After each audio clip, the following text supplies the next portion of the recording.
আজকে শুনুন, 120 দিন পর শরীর বাচ্চাটা লড়ে ওঠে। বিজ্ঞান বলছে হঠাৎ করে লড়ে, হঠাৎ নয় বন্ধু, শোনো। 120 দিন পর এই বাচ্চাকে যিনি তৈরি করছেন মালিক আল্লাহ, তিনি এই বাচ্চার মধ্যে রূহটাকে দান করে দেয়, অমনি লড়ে ওঠে। জোরে বলুন সুবহানাল্লাহ। তখন মা বলে আমার বাচ্চা লড়েছে, ওই রূহটা দেওয়া হয়, আত্মাটা দেওয়া হয়। কথা বুঝে আসছে? সেই মানুষগুলোকে আজকে হত্যা করবেন, দুনিয়ায় বেরোলে তাদেরকে ঘৃণা করবেন, তাদেরকে ছোট করবেন, মহান স্রষ্টা ছেড়ে দেবে? ছেড়ে দেবে? আল্লাহ নবী তাই বলেছিলেন, বাবারা, নারী কখনো অবহেলা জিনিস নয় রে বাবা। আমি রাসূলুল্লাহ জানিয়ে দিই, ইসলাম নারীকে এত মর্যাদা দিয়েছে, এত সম্মান দিয়েছে। কারো ঘরে যদি শিশু কন্যা সন্তান থাকে এবং শিশু পুরুষ সন্তান থাকে, আল্লাহ নবী জানিয়ে দিলেন, তুমি বাজারে গেছো, কিছু কিনে এনেছো, আনার পরে প্রথমেই শিশু কন্যা সন্তানটাকে দাও। সে তার মনের মতো নিজের পছন্দটা নিয়ে নেবে, তারপরে পুত্র সন্তানকে দেবে। তাহলে ইসলামের সিস্টেম কন্যা সন্তানকে আগে দিতে হবে। আমরা মানুষগুলো কন্যাগুলোকে বাদ দিয়ে দিয়েছি, এটা মানুষ তৈরি করেছে। আজকে যেমন একটা সিস্টেম তৈরি হয়েছে না, বিয়ের সময় কি একটা যেন বলবেন না, বলুন বলুন, কোন কেলাই ছেলে পক্ষ মেয়ে পক্ষ থেকে লাই না, এটা মানুষের তৈরি। বদমাইশ মানুষ, শয়তান মার্কা মানুষ পুরুষের মধ্যে যারা আছে, বদমাইশ পুরুষ, শয়তান মার্কা পুরুষ যারা আছে, তারা এটা তৈরি করেছে নারীর বাপের গলায় পা দিয়ে লোকরে টাকা নেবে বলে। কিন্তু ইসলামের সিস্টেম কি? ইসলামের সিস্টেম হলো, এ পুরুষেরা নেকা করবে, বিয়ে করবে, বিয়ে করার আগে, বিবাহ করার আগে কন্যাকে তার সম্মানের জন্য অর্থ দিয়ে নিয়ে আসতে হবে। বলবেন না সুবহানাল্লাহ? আপনারা কি অখুশি? কন্যাদের সম্মান বাড়লে অখুশি? তাহলে তো সেই জাহিলিয়াতের দিকে যাচ্ছেন। আরে তোমার ঘরে যে মায়ের পেটে তুমি ছিলে, ওই মাটাও তো কন্যা, সেও তো নারীর জাত। তার যদি ইজ্জত বাড়ে, তোমাদের কি অপমান হবে? তাই বলো, ইসলামের সিস্টেম কি? ইসলামের সিস্টেম হলো, প্রত্যেকটা পুরুষ বিবাহ করার সময় কন্যাকে, ওই মেয়েকে পয়সা দিয়ে, অর্থ দিয়ে, দেনমোহর দিয়ে, তার সম্মান অনুযায়ী দিয়ে তাকে তোমার বাড়ি নিয়ে আসবে। শুধু নিয়ে আসবে নয়, ইসলাম বলছে তাকে নিয়ে আসার আগে যে জায়গায় রাখবে, সুন্দর করে ঘরটা সাজাও, সুন্দর করে পরিষ্কার পরিচ্ছন্ন করে গুছাও, তারপরেই কন্যাকে নিয়ে আসো তোমার স্ত্রীকে। কেন সে বাপ ছেড়ে মা ছেড়ে তোমার ঘরে আসছে, সুন্দর পরিবেশ দেখে তোমার ভালোবাসাটা বুঝতে পারবে যে আমায় ভালোবাসবে, তাই তার মনে একটা সবর আসবে। জোরে বলুন সুবহানাল্লাহ। তার জন্য বোরখা আমি পড়তে বলিনি, আর আমার মা বোনেরা কোনো পুরুষের কথাই বোরখা পরে না। স্রষ্টা রব্বুল আলামিন যিনি সৃষ্টি করেছেন, তার খুশির জন্য নিজেদের দামি সম্পদ হিফাজতের জন্য করেছে। জোরে বলুন সুবহানাল্লাহ। খুব ভালো করে বুঝবেন, আমি আপনার কাছে কিছু একটা দামি মূল্যবান সম্পদ দিলাম, দিয়ে বললাম অমুক জনের কাছে পৌঁছে দেবে। বুঝাবার জন্য বলছি, অমুক জনের কাছে পৌঁছে দেবে, কোনো রকম ভাবে চোট না হয়, কোনো রকম ভাবে দাগ না লাগে। আমি তোমায় দিয়েছি, এ হক শুধুমাত্র অমুকে, তার কাছে পৌঁছে দাও। শুনছেন তো ভাই? এখন আপনি যদি ওই সম্পদ, দামি সম্পদটাকে ওপেন রাস্তাতে নিয়ে যান, তাহলে আপনার পিছনে কিছু অশুভ দুষ্কৃতি লাগবে না লাগবে না? বলুন, লাগবে না লাগবে না? তা লাগলে ওই সম্পদটাই খুঁত হবে। খুঁত হয়ে যার কাছে পৌঁছাবার কথা, তার কাছে পৌঁছাবার আগে আপনি চোট হয়ে যাবেন, দাগ হয়ে যাবেন, খুঁত হয়ে যাবেন। মহান স্রষ্টার সিস্টেম এটাই যে, হে নারী, তোমাদেরকে আমি কিছু মূল্যবান সম্পদ দিয়েছি। ওই সম্পদ একজনই শুধু পাবে, ঠিক সময় ঠিক টাইমে তোমাকে সে নিতে আসবে, নিয়ে তার ঘরে নিয়ে যাবে। তোমার সমস্ত দায়িত্ব, থাকা, খাওয়া, পড়া, সুস্থ, চিকিৎসা, সবকিছুর দায়িত্ব সে নেবে। কিন্তু তোমাকে আমি যে নিয়ামতটা দিয়েছি, ওই নিয়ামতটা নিখুঁত ভাবে শুধু সে পাবে, অন্য কেউ না পায়। আমি বুঝাতে পেরেছি? এর জন্য নারী, তুমি বাইরে যখন বেরোবে নিজেকে ঢেকে বেরোবে। কেন? বাইরে কিছু মানুষের মধ্যে শয়তানের খসলত আছে, সব মানুষ খারাপ নয়। কিছু মানুষের মধ্যে শয়তানের খসলত আছে, আমি আল্লাহ জানি। ওরা তোমার উপরে ঝাঁপিয়ে পড়বে। আমি চাই না তোমার সুন্দর সম্পদের উপরে আঘাত হয়ে যাক। তাই আমি তোমার মালিক, তোমায় হুকুম করছি, তুমি যখন বাইরে বেরোবে নিজেকে ঢেকে রাখবে। কথা বুঝে আসছে না? নাই আর একটু খুলে বলি, আমার কথায় আলোচনায় অসুবিধা হচ্ছে কেন? অনেকে মনে করে এই বোরখা নারীকে নাকি অপমান করে, ছোট করে। বন্ধু না, ছোট করেনি, মূল্য বুঝিয়ে দিয়েছে। জোরে বলুন সুবহানাল্লাহ। আমি একদিন আলমারি খুলতে গেলাম, বোঝাবার জন্য বলি, আলমারি খুলতে গেলাম। খুলতে গিয়ে দেখলাম আলমারির এর মধ্যে এক জায়গায় একটা 100 টাকার নোটের ব্যান্ডেল ছিল 1000 টাকা, আর এক জায়গায় একটা ছোট্ট হীরের আংটি আমায় কেউ গিফট করেছিল, সেটাও রাখা আছে।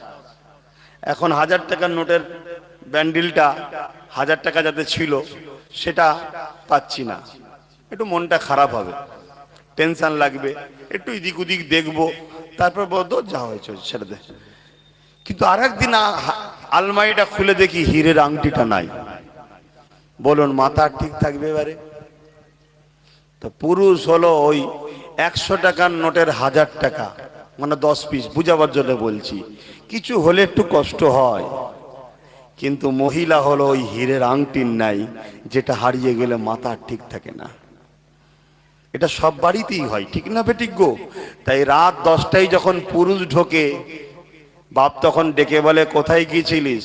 বন্ধুরা ফিস্টি করছিল, তো একটুখানি ওখানে আটকে গেলাম। ধর একটু বলে যেতে হয়, যা বলে যাবি, ব্যাস।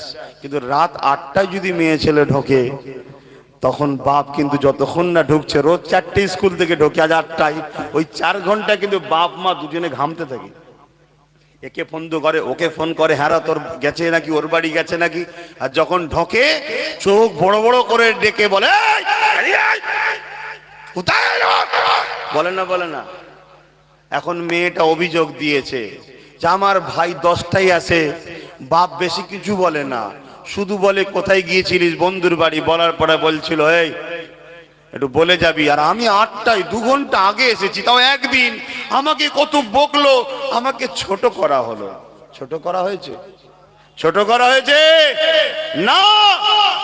ওই 1000 টাকার 100 টাকার নোট হলো তোমার ছেলেটা, ও গেলেও কষ্ট হয়, তাই বললাম একটু বলে যাস। তুই বোন হিরে, হিরে তোর বাপের হিরে সম্পদ, তাই তুই যদি একটু চোখের আড়ালে হয়ে যাস, বিরাট সম্পদ হারিয়ে যাবে। তাই তোর বাপ তোকে না হারাবার জন্য কিন্তু এত কড়া করে গার্ড দিচ্ছেন, আমার দামিটা না চলে যায়।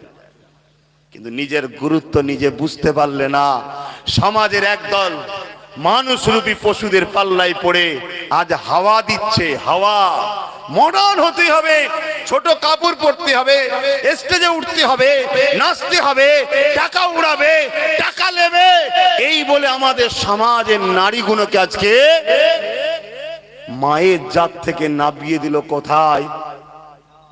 একদম চরিত্রহীনের জায়গায় নাবিয়ে দিচ্ছে। করছে না করে না? এটা সমাজের একদল চরিত্রহীন পুরুষদের চক্রান্ত, নারীগুলোকে খোরাক বানাচ্ছে। ঠিক খোরাক হচ্ছে। দেখুন, যখনই ওই নারীটা 40 পার করছে, না নাচতে পারছে, না তার শরীর আর কারো পছন্দ হচ্ছে, তখন সে দেখা যাচ্ছে তার লাইফটাই বরবাদ। এটা তো দুনিয়ায় গেল, পরকালে তোমাকে যিনি বানিয়েছে তিনি তোমার জন্য জাহান্নাম রেখেছে। কেন? তোমাকে দুনিয়ায় এই শরীর দিয়েছে বিক্রি করার জন্য নয়, তোমাকে এই শরীর দিয়েছে তিনি তিনার সৃষ্টিকে পৃথিবীর বুকে বিকাশ করার জন্য। তোমার জন্য একজন স্বামী হবে, তার সাথে তোমার একসাথে হবে, তার মাধ্যম যেটা সিস্টেম। আজকে সেই নারীর উপরে কত জুলুম। যত আজ থেকে আজ থেকে 50 বছর আগে নারীদের উপরে যে জুলুমটা হতো, আজকে জুলুম বেড়েছে না কমেছে ভাই? একটু বলবেন কেন বেড়েছে? 50 বছর আগে কমসে কম আমার ভারত, আমার বাংলায় এতটা মডার্ন, এতটা বিহায়াপনা মডার্নের নামে ছিল না যেটা আজকে আমরা দেখতে পাচ্ছি। এটা আমাদের জন্য ধ্বংসের কারণ হচ্ছে। আমার আলোচনায় ভুল বুঝছেন না তো? মানুষের তৈরি সিস্টেম আলাদা, ইসলামের তৈরি সিস্টেম আলাদা। ইসলাম নারীকে কত অধিকার দিয়েছে, খুব মন দিয়ে শুনুন। জাহিলিয়াত যুগে যখন রসুল দেখলেন নারীগুলোকে তো হত্যা করছে, সেই নারীর হত্যা বন্ধ করলেন রসুল, এবং এমন একটা প্রেম বাপের অন্তরে নারীর জন্য দিলেন যে আজকের দিনেও যারা রসুলকে মানে তার ঘরে কন্যা সন্তান হলে সে মনে করে যে আমার ঘরে আল্লাহর রহমতের খবর এসেছে। জোরে বলুন সুবহানাল্লাহ। কিন্তু যাদের কাছে রসুল নেই তারা নারীকে কত সম্মান দেয় আমি জানি না। তো ভাইরা আমার, আল্লাহ রসুল বললেন পুরুষ যেমন বাপের সম্পত্তির অধিকার পায় নারীও পাবে। এটা ইসলামে আছে, অন্য কোনো জায়গায় নাই। শুনছেন? বাপের সম্পত্তি যা আছে ওই সম্পত্তির অধিকার উত্তরসূরি যেমন পুরুষ, ওই উত্তরসূরির অধিকার তেমন নারীও। কেন? বাপেরই শরীরের অংশ যেমন পুরুষ, বাপের শরীরের অংশ তেমন নারী। শুনছেন পুরুষরা? অসুবিধা হচ্ছে যে তো ভাগ কমে যাবে, এটা মনে হচ্ছে নাকি? কঞ্জুস, বখিল আল্লাহর দুশ্মন হয়। কি হয়? আল্লাহর দুশ্মন হয়।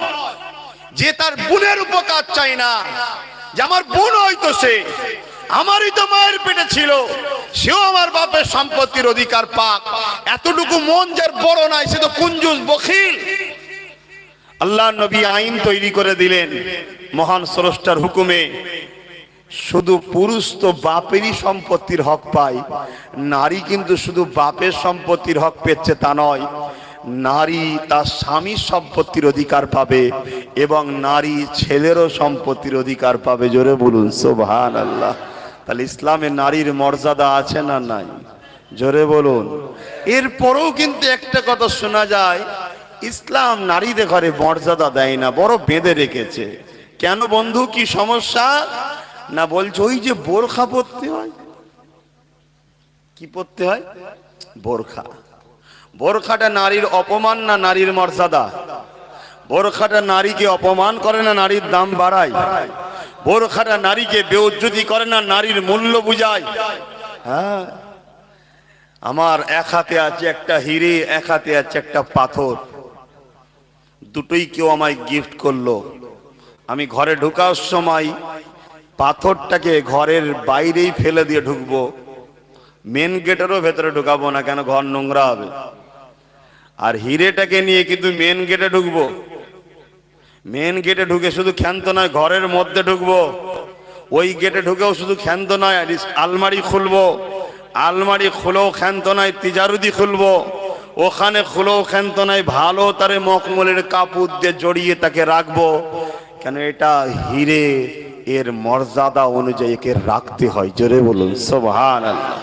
আমি আগেই বলেছি, এই পুরুষকে যিনি বানিয়েছে নারীকে তিনি বানিয়েছে, অতএব নারীর জন্য কি ড্রেস হওয়া দরকার, কিভাবে রাখা দরকার, যিনি বানিয়েছে তার থেকে বেশি কেউ জানে না।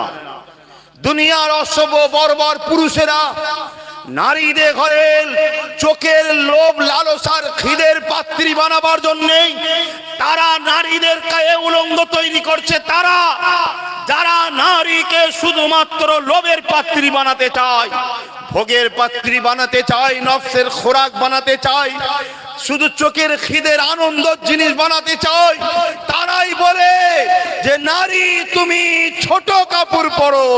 ছোট কাপড়ে নিজেকে মডার্ন বলা যায় না, ছোট কাপড় মানে বিহায়া বলা হয়। মডার্ন তো সে যে তাকে ঢেকে রাখে। জোরে বলুন সুবহানাল্লাহ। আর এই সভ্যতা কিন্তু ইসলাম শুধু বলেছে তা নয়, এই সভ্যতা আমার ভারতের সভ্যতা। ভারতের কালচার হলো নারীর শালীনতা, ড্রেস পরবে, নারী নিজেকে ঢেকে রাখবে, এটা ভারতীয় সংস্কৃতি। ভারতের বুকে একটা বিশাল ধর্ম আছে যাকে সনাতন ধর্ম বলা হয়। সেই ধর্মের গ্রন্থে আছে, বেদের মধ্যে সনাতন ধর্মের গ্রন্থ হলো বেদ। বেদ বেদ চতুর্বেদ, 4টে বেদ। ওই বেদের মধ্যে আছে নারী তুমি নিজেকে ঢেকে রাখো। বুঝেন না, ধর্ম কখনো খারাপ শিখায় না।